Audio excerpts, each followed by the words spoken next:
The night wrapped around the city like a secret, neon signs flickering across rain-streaked windows like electric ghosts painting the darkness in blues and reds. In a cluttered apartment on the third floor, Skylar Quinn sat cross-legged on hardwood floors, her platinum blonde hair catching the streetlight that filtered through her window. Empty coffee cups marked the passage of time around her like scattered monuments to sleepless nights. At 22, Skylar had perfected the art of being invisible. Her apartment was a controlled chaos of art supplies, half-finished canvases stacked against walls, and books piled high like literary towers threatening to topple. She sketched in a worn leather journal, her pencil moving with practiced precision, but her blue eyes weren't focused on the paper, they were fixed on the glowing window across the narrow alley. Skylar had always told herself that artists see the world differently, that they notice details others miss. Maybe that was just an excuse for staring too long at things that weren't meant for her, but she couldn't stop watching the girl in apartment 4B. Jade Rivera moved like liquid shadow against her window, long dark curls spilling over bare shoulders as she danced to music only she could hear. Tonight she wore a black tank top and soft shorts, her feet bare against the hardwood as she spun and swayed with effortless grace. If you enjoy the video, make sure to like, comment, and subscribe as that greatly helps the channel. Skylar's pencil captured every movement, the elegant arch of Jade's back, the carefree tilt of her head, the way her fingers traced invisible patterns in the air. I told myself it started as reference sketches, Skylar whispered to the empty room, her voice barely audible above the city's distant hum. Artists draw from life, right? But that was before I learned her schedule. Over the following weeks, Skylar's routine became as predictable as clockwork. Every night at 9 p.m. sharp, she would abandon her dinner, sometimes leaving takeout containers to grow cold, and position herself at the window. Her sketchbook filled with different studies of Jade, dancing with wild abandon, reading quietly in her armchair, watering the small plants that lined her windowsill, laughing during animated phone calls that made Skylar wonder who could make this mysterious girl smile so freely. The obsession deepened gradually, like sinking into quicksand. Skylar found herself researching local dance studios online, hoping to glimpse Jade's name on a roster or announcement. She memorized Jade's schedule, knew when she cooked dinner, when she practiced her routines, when she simply sat by the window looking out at the city with an expression Skylar couldn't quite decipher. She was everything I wasn't, Skylar continued, her pencil shading the curve of Jade's shoulder from memory. Bold, confident, unafraid to take up space in the world. While I hid behind my easel, she danced like the whole universe was watching and applauding.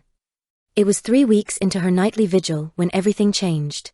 Skylar checked her phone, 11:47 p.m., later than usual. Jade's light was still on, casting its familiar warm glow across the alley. But tonight felt different somehow, charged with an energy Skylar couldn't name. Jade moved slower than usual, more deliberately, wearing the leather jacket Skylar had seen draped over her chair for weeks. She paused mid-dance, her body going perfectly still. Then, as if pulled by an invisible string, she turned toward the window. She looked directly at Skylar. Skylar's breath caught in her throat, her hand freezing on the sketchbook. For a heartbeat that felt like an eternity, they were locked in mutual recognition across the narrow space that separated their worlds. Had she been spotted? Had her careful observations finally crossed the line into something invasive and wrong? But instead of anger or disgust, Jade's expression softened into something almost amused. She smiled, not the carefree smile from her phone calls, but something knowing, almost conspiratorial. Then she raised one hand in a slow, deliberate wave. Skylar dropped her sketchbook, the sound of it hitting the floor echoing through her apartment like a gunshot. When she looked up again, heart hammering against her ribs, Jade was closing her curtains with deliberate slowness, maintaining eye contact until the fabric finally blocked her from view.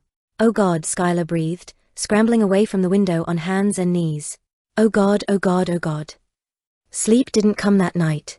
Skylar paced her apartment until dawn, alternating between mortification and a strange, thrilling excitement.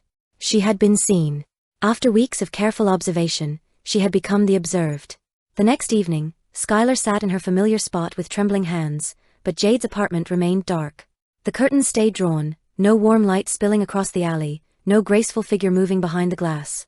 "Day 2 of radio silence," Skylar murmured, flipping through her sketchbook. Page after page revealed Jade in different poses, different moods. The drawings were intimate in a way that made Skylar's stomach twist with equal parts guilt and longing. Maybe she moved. Maybe she's avoiding the weird girl who watches her sleep. But deep down, Skylar knew Jade hadn't been sleeping during those late-night dance sessions. She had been performing, creating art with her body, and somehow, impossibly, it had felt like she was performing just for Skylar. The third day brought desperation. Skylar found herself at Murphy's coffee shop on the corner, a place she visited weekly but never really noticed. Miguel, the young barista with kind eyes and paint-stained apron, knew her usual order. Black coffee, Blueberry muffin you won't finish, Miguel said with a gentle smile. Late night again? Something like that, Skylar replied, accepting the steaming cup gratefully. She chose a table by the window, not to watch for Jade, but because the afternoon light was perfect for sketching. Yet when she opened her journal, she found herself drawing Jade from memory, the curve of her hip when she reached for something high on a shelf, the way her curls caught lamplight like a dark halo. An elderly woman shuffled over, her cane tapping against the worn linoleum. She peered at Skylar's drawing with sharp, interested eyes. Beautiful work, dear, the woman said, her voice carrying the weight of decades. She looks familiar. Skylar's pencil stilled. She's a neighbor. The elderly woman's expression shifted, something darker flickering across her weathered features. I used to live in your building. 4th floor, apartment 4C. Terrible thing, what happened to that girl? A chill ran down Skylar's spine despite the coffee shop's warmth. What girl? The dancer. Jade something or other. Police came by asking questions months ago, knocking on every door. Such a shame, she was so full of life, always had music playing. Too loud sometimes, but you couldn't help but smile when you heard it. The woman shuffled away before Skylar could ask more questions, leaving her frozen with half-formed fears and a dozen new mysteries. That evening, she paced her apartment with her phone in hand, typing Jade Rivera missing into search engines 17 times. No results. No news articles. No missing person reports. Mrs. Chen from 2B probably has it wrong, Skylar told herself, checking the still dark window across the alley. People move. People travel. People exist outside my limited view of their lives. But doubt gnawed at her like a persistent ache. A week passed in torturous silence. Skylar hadn't sketched in days, couldn't focus on anything except the dark window that had once been her entire world. She started leaving her television on for background noise, anything to fill the oppressive quiet that seemed to press against her from all sides. Her apartment felt smaller, stuffier, like the walls were slowly closing in. She avoided the window but found her eyes drifting there anyway, hoping against hope to see that familiar warm light. It was nearly midnight on the 7th day when the knocking came. Soft. Measured. Rhythmic. 3 gentle raps that seemed to echo through Skylar's bones. She approached the door on silent feet, every instinct screaming that this was wrong, that normal people didn't visit at midnight. Through the peephole, her world tilted on its axis. Jade stood in the hallway, more beautiful than any sketch could capture. Her leather jacket hung perfectly over a black crop top, dark curls loose around her shoulders like she just stepped out of a Renaissance painting. But something felt off, her edges seemed softer somehow, like she was viewed through gauze or morning mist. I know you're there, Jade said, her voice carrying through the door with surprising clarity. Skylar's hand hovered over the deadbolt, trembling. We need to talk, Jade continued, and there was something in her tone, not anger, but a strange urgency that made Skylar's heart race for entirely new reasons. With shaking fingers, Skylar opened the door just a crack. I didn't mean to make you uncomfortable, Skylar stammered, her face burning with embarrassment. Jade stepped closer, and this close, Skylar could see the intricate tattoos winding up her arms, thorny vines intertwined with delicate script, a small crescent moon tucked behind her ear. Her brown eyes held flecks of gold that seemed to catch light from nowhere. You didn't, Jade said simply, and her voice was softer than Skylar had expected, almost musical. You gonna invite me in? Jade asked, a hint of amusement coloring her words. Or just keep staring? Heat flooded Skylar's cheeks. I'm sorry. You're different than I imagined. How so? More real. Something flickered across Jade's expression, too quick to interpret, like a shadow passing over the sun. Reality's overrated, Jade said, and there was something almost wistful in the words. Skylar opened the door wider, her heart hammering as Jade entered like she belonged there. She moved through the cluttered apartment with curious eyes, taking in the chaos of art supplies, the half-finished canvases, the books stacked in precarious towers. So this is where the magic happens, Jade said, approaching Skylar's easel. Before Skylar could stop her, Jade lifted the cloth covering a large canvas. Underneath was a painting Skylar had been working on for months, Jade Middance, but rendered in impossible blues and silvers, like she was made of moonlight and dreams. Jesus, Jade breathed, her voice barely a whisper. I can explain, Skylar began, panic rising in her throat. Don't, Jade said firmly, studying the painting with an intensity that made Skylar fidget. Is this how you see me? The question hung in the air between them, weighted with meaning Skylar couldn't fully grasp. Is that okay? Skylar asked hesitantly. Jade turned, and her smile was different now, vulnerable, almost fragile, like a butterfly's wing. No one's ever seen me like this before, she said softly. Like what? Like I matter. The words hit Skylar like a physical blow. How could someone so vibrant, so alive, feel like she didn't matter? You do matter, Skylar said with fierce conviction. Jade's laugh was bitter, hollow. Doi. There was something desperate in the question that caught Skylar completely off guard. Of course you do, Skylar insisted. You're the most alive person I've ever seen. Alive, Jade repeated, and the words sounded strange coming from her lips. Right. She moved to the couch with fluid grace, settling cross-legged like she owned the space. Skylar followed, maintaining careful distance on the opposite end. Tell me about yourself, Jade said, her dark eyes studying Skylar with unnerving intensity. The real stuff. What do you want to know? Everything. Start with why you watch me. Skylar's hands twisted in her lap, words tumbling out before she could stop them. I've never been good at connecting with people. I get anxious, I overthink everything, I say the wrong things at the wrong times. But watching you dance, it was like seeing someone who wasn't afraid to take up space in the world.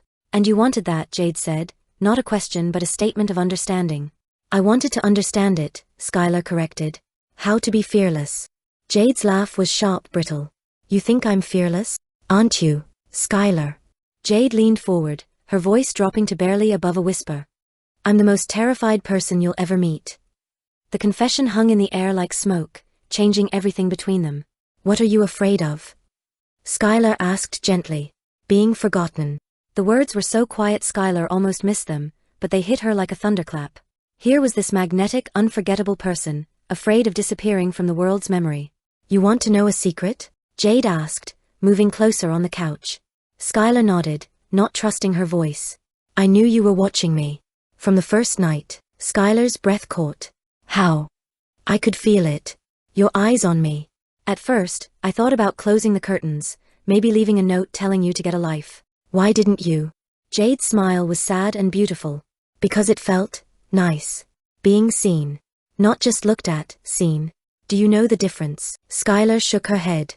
When people look at me, they see the tattoos, the leather jacket, the girl who dances too loud and takes up too much space. But you. Jade reached out, almost touching Skylar's face before pulling back.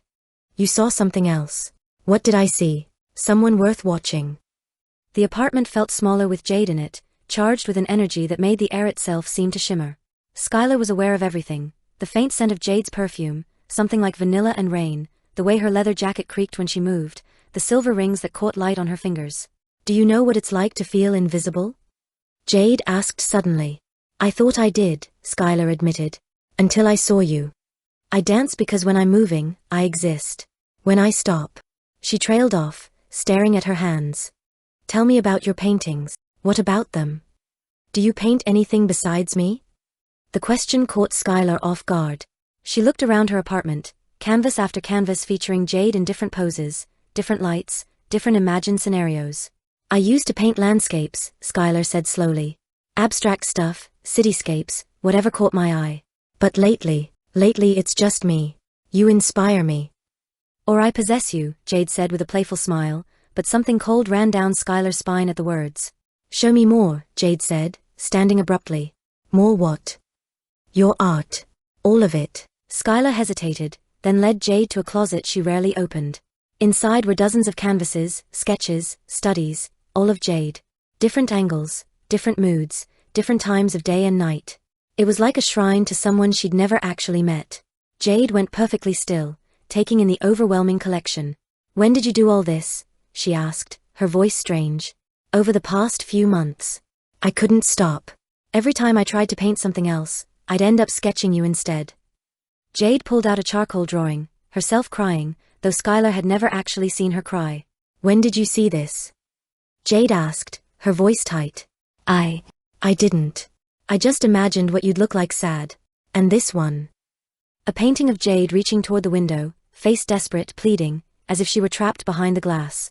Same thing, Skylar said, growing uncomfortable. It just felt right. Jade's breathing became shallow, rapid. Skylar, what if I told you I haven't been in my apartment for 3 months? The room seemed to tilt, gravity shifting in ways that made no sense. What do you mean? Skylar asked, though part of her already knew she didn't want the answer. What if I told you that the girl you've been watching isn't really there? That's not possible, Skylar said, backing away. You're here. Right now. I can see you, I can hear you. Can you? Jade reached for Skylar's hand. When their fingers touched, Jade's skin was cold, not just cool, but cold like winter air, like marble in moonlight. Jade. Skylar whispered, her voice breaking. I need to tell you something, Jade said, her form seeming to waver slightly. About why I really came here. The city had gone quiet outside, as if the world itself was holding its breath. Only the distant hum of traffic and the occasional siren broke the oppressive silence that had settled over Skylar's apartment. Jade now sat on the floor, back against the couch, knees drawn up to her chest in a gesture that made her look younger, more vulnerable. Skylar mirrored her position, close enough to touch but not quite touching, afraid of what she might feel. 3 months ago, Jade began, her voice taking on a distant quality, I was coming home from a dance audition. I was so angry, they told me I was too intense for the part. Story of my life, right? She traced invisible patterns on the hardwood with her finger, and Skylar noticed how the motion left no mark, no disturbance in the dust. I stomped up to my apartment, slammed the door hard enough to make the walls shake, put on music loud enough to piss off every neighbor in the building. I was dancing out my frustration, letting the movement burn away the rejection, when I noticed something. What? Skylar asked, though her throat felt tight. A girl in the window across from mine. Just watching. Not in a creepy way, not like she wanted something from me. Like she was seeing something beautiful. Skylar's chest tightened with recognition and growing dread. I'd never had someone look at me like that, Jade continued. Like I was art instead of just chaos. You're not chaos, Skylar protested. You don't know me, Jade said with a sad smile. Then tell me. Jade was quiet for a long moment, and when she spoke again, her voice carried the weight of old pain. I grew up invisible. Middle child in a family where my parents were too busy destroying each other to notice I existed. My sister was the smart one, my brother was the athlete, and I was just there. I learned to make noise, demand attention. The tattoos, the leather, the attitude, all just ways to make people see me. It worked, Skylar said softly. Did it? Or did they just see the costume? Jade stood with fluid grace, moving to the window that faced her building. In the distance, apartment 4B remained dark. But you saw something else. In your paintings, your sketches. You saw me the way I wanted to be seen. How's that? Like I mattered. Like I was beautiful. Like I was worth watching. Skylar joined her at the window, studying Jade's profile in the streetlight. Where have you been for 3 months? That's the thing, Skylar, Jade said, turning to face her with eyes bright with unshed tears. I don't know. The words hung between them like a physical weight. I remember dancing that night, Jade continued. I remember feeling seen for the first time in my life, feeling like maybe I wasn't just taking up space in the world for nothing. And then? Then what? Then nothing. Just darkness. Until tonight. Until I felt your eyes on me again, and suddenly I was standing in your hallway. The implications hit Skylar like ice water. The woman at the coffee shop. She said something happened to you. What woman? She said police came asking questions months ago. Jade's face went white, her form seeming to flicker like a candle in the wind. Skylar. I think I'm dead. The words hung in the air like smoke, impossible to take back. Skylar stared at Jade, searching for some sign that this was an elaborate joke, a cruel prank, anything but the truth that was slowly crystallizing in her mind. That's not, you can't be. Skylar stammered. Can't I? Jade held up her hand. In the streetlight streaming through the window, Skylar could see through it, just barely, like looking through frosted glass or morning mist. The sight made her stomach lurch. Oh my God, Skylar breathed, backing away. I think you're watching me, you're seeing me. It kept me tethered somehow, Jade said, her voice growing fainter. Your art made me feel real, gave me form when I should have had none. This isn't possible, Skylar said, shaking her head violently. Ghosts aren't real. You're not. Touch me, Jade interrupted. What? Touch me. Tell me what you feel. With trembling fingers, Skylar reached out. When she touched Jade's cheek, the skin was solid but wrong, cold as marble, with no pulse of blood beneath. I don't understand it either, Jade said softly. But when you look at me, when you paint me, I exist. Without that, I'm just nothing. The detective who came to my door, Skylar said, pieces clicking together with horrible clarity. She said you were missing. How long ago? Yesterday. Something shifted in Jade's expression, hope mixed with desperate fear. Then maybe I'm not completely gone. Maybe I'm caught between. Between what? Existing because you see me, but not really living. Tears spilled down Skylar's cheeks. I don't want you to disappear. I don't want to disappear either, Jade said, moving closer. They stood inches apart now, close enough that Skylar could count the flecks of gold in Jade's brown eyes, could see the individual eyelashes that cast shadows on her cheeks. But I can't stay like this, Jade continued. Half real, half memory. It's not fair to either of us. What does that mean? It means you have to let me go. No. The word came out fierce, desperate. I just found you. I just found someone who sees me too. You think I don't see you? Jade asked, cupping Skylar's face in her cold hands. Do you? Skylar, you're the most beautiful person I've ever met. You see art in everything, in the way light hits a window, in the curve of a stranger's smile, in the dance of someone you've never spoken to. You find magic in the ordinary, wonder in the everyday. You made me feel like I was worth something. You are worth something. Then help me find my way back to where I belong. How? Stop watching me through the window. Stop painting me from memory. Live your life. Skylar's heart felt like it was breaking. What if I don't know how? Then learn, Jade said with infinite gentleness. Before Skylar could respond, Jade leaned in, closing the distance between them. Their lips met in a kiss that was soft at first, hesitant, then deeper, more desperate, like they were trying to pour all their unspoken words into the connection. The kiss tasted like rain and starlight, like promises that couldn't be kept and dreams that might never come true. When they broke apart, both were crying. I have to go, Jade whispered. Not yet. If I stay, I'll never find my way back. And you'll never move forward. What if I don't want to move forward? Then you'll end up like me, caught between living and existing, and that's no life at all. Jade stepped back, and already she seemed less solid, more like a memory than a person. Promise me something, she said. Anything. Promise me you'll open your curtains tomorrow. Promise me you'll paint something new, something alive, something real. Promise me you'll live. I promise, Skylar whispered. And Skylar. Yeah. Thank you. For seeing me. For making me real, even if it was just for a little while. Jade turned toward the door, each step making her more translucent. Jade, wait, Skylar called out. But when she looked up, she was alone. 3 days later, Skylar sat at her easel in the morning light, curtains thrown wide open for the first time in months. Sunlight streamed across her canvas as she worked on a new painting, not of Jade, but of the city outside her window. People walked below, living their lives, moving through the world with purpose and hope. She had captured the moment just before dawn, when the sky was painted in impossible colors and the world held its breath between night and day. It was the most beautiful thing she had ever created. On her coffee table lay a newspaper folded to the obituaries. Jade Rivera, 23, dancer and artist, found after 3-month search. The article was brief but painted a picture of a vibrant young woman who had touched many lives. It mentioned a sister who had never stopped looking, friends who gathered to share memories, a memorial service planned for the weekend. According to the report, Jade had been found in her apartment, apparently having died peacefully in her sleep 3 months earlier. The cause was listed as a rare heart condition no one had known she had. She had been discovered only when her sister finally gained access to the apartment after months of police investigation. Next to the newspaper sat a small Polaroid photograph that hadn't been there the night before. It showed Skylar and Jade standing close together, both smiling with a kind of joy that only comes from being truly seen by another person.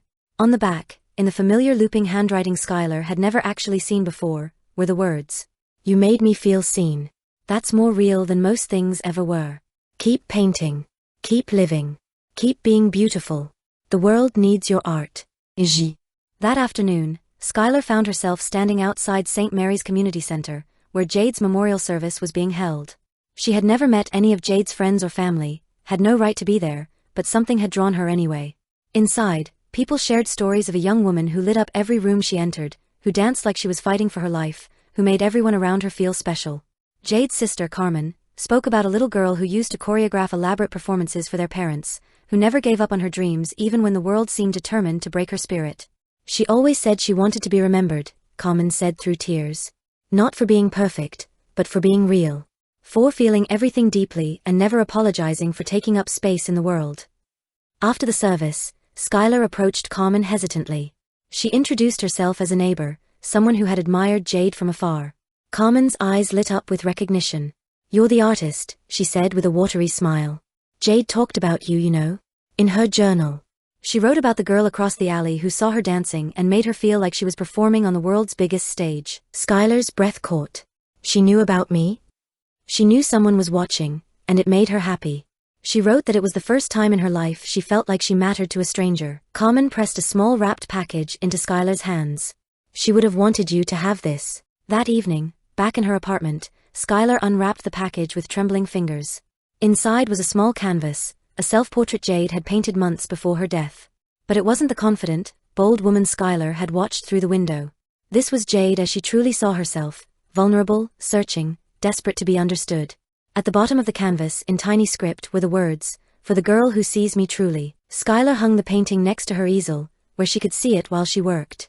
It served as a reminder that everyone carries hidden depths, secret fears, and desperate hopes for connection. Months passed. Skylar's art evolved, became richer, more nuanced.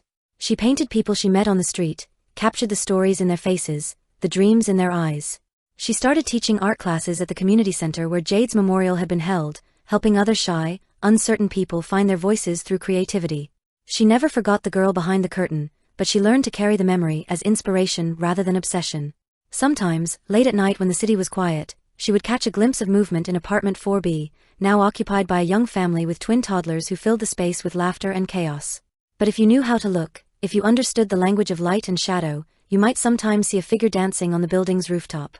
Free at last, spinning beneath the stars, no longer trapped between existence and memory but finally, truly alive in the way that matters most. In the hearts of those who loved her, in the art she inspired, in the courage she gave to a lonely girl who learned to open her curtains and live. That, after all, is the most beautiful kind of forever.